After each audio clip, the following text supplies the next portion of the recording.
All right, Saga, what are you looking at? Well, to start with, I just want to say, this is not a low IQ conspiracy theory monologue about Davos. In fact, I think the dumb conspiracy theories about Davos and the World Economic Forum have done more damage to people who want to legitimately describe how dystopian the Klaus Schwab Great Reset theories and economic agenda really are. This is actually a global elite of billionaires who are planning, not secretly, but in reality out in the open, to all of us, revealing their ideology in all of its glory. The ideology is masked in similar terms as the Great Reset, grand language, grasping for changing the world, and masked always in responsibility. It takes finesse to see it, to read past it, and to realize how crazy a lot of it really is. And that's what I've been thinking about now, especially over the last day or so, as I saw separate instances that reinforce just how important it is to protect America from these people, and how, when I say things about how in Europe and in Australia they are only free to a certain extent, and then those people get upset, how this really proves my point.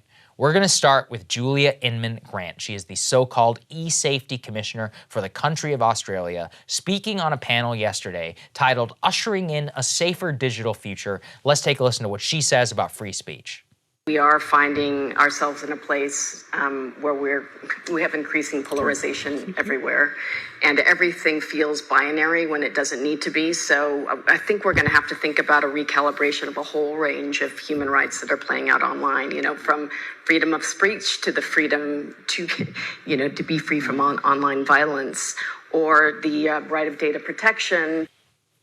Recalibration of freedom of speech. Fundamentally, that is the mindset that dominates the entire non-Western world, except here, where they do not have a First Amendment codified into their constitution. Their systems of law say you have freedom of speech within the boundaries that they get to decide. Those that they do get to decide give the government overwhelming power then to police their citizens, to crack down on dissent, to shut down the media, and as we saw in Australia during COVID, literally throw their citizens into camps for testing positive for a virus which was probably not going to kill you.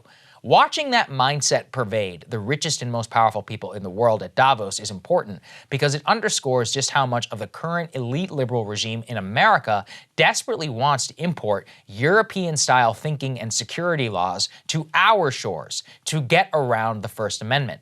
A perfect example of that thinking was actually Twitter before Elon Musk became involved. Parag Agrawal, he's the CEO of Twitter, explicitly said before he took the job that his job was, quote, not to be bound by the First Amendment. He said instead that harm reduction, which is a buzzword of these people, was the overall goal of the platform.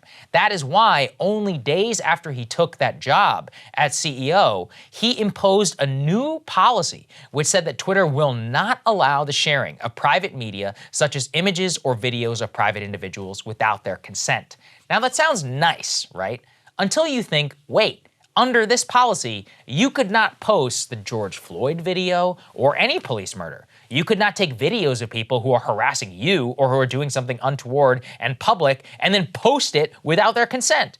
In other words, you are constrained to be a dissident. They frame it under harm reduction. And the reason this matters is that the Twitter policy is a direct derivative of European-style privacy laws. They went into effect 4 years ago, which prohibit posting film of someone without their consent. Now, why do I mention this? Because this also came to head at Davos. When Jack Posobiec of Human Events, he was present at Switzerland to attend the conference, presumably to report on what was going on. He was surrounded by police officers. And look, do I agree with everything Jack Posobiec says? No. But that's not the point. He's an American citizen, he has a camera, he runs a media outlet, he's a journalist. Watch here how the Swiss police and explicitly branded World Economic Forum police surround him for questioning and then use their privacy laws to try and shield themselves from what they're doing to an American journalist. Excuse me, can I ask you why you're detaining this journalist? Can you put the phone away, please? Can I ask you why you're detaining this journalist? I don't answer your question. Is it we're not able to report here? Please put the phone away. Okay. Can I ask you guys why you you're can. being Can you? detained? Yeah. Can you please stop filming? Then we can talk. Why do I need to stop filming?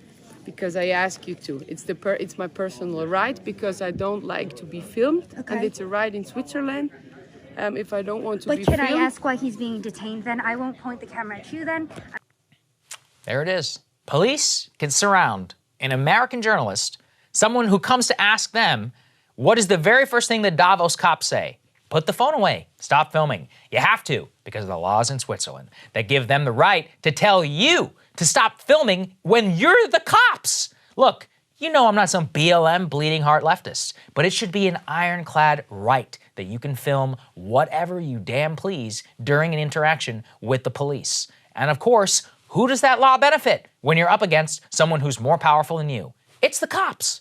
This is why so-called recalibration of freedom of speech and the whole Davos mindset on what it means to have free speech online is so fundamentally important. They tell us openly what they want, to architect the system and definitions in a way that let the powerful be more powerful and rig the rules of the game to guarantee outcomes like you just saw when the cops surround a journalist with no pretext. As I showed you with Twitter, make no mistake, this is coming here. Here is the New York Times, just last month, pushing European-style tech laws on Americans, pushing so-called privacy bills and regulation. And I am not even against regulation, but the regulation I favor is something that guarantees the right of Americans to be free online of censorship for any reason outside of the bounds of First Amendment case law, which has been rigorously debated over the last 200 years. The ones they want are the opposite. They are the laws which you see in Europe and are beloved by the global elite, which allow government regulation at the speech level of what you can and cannot say online.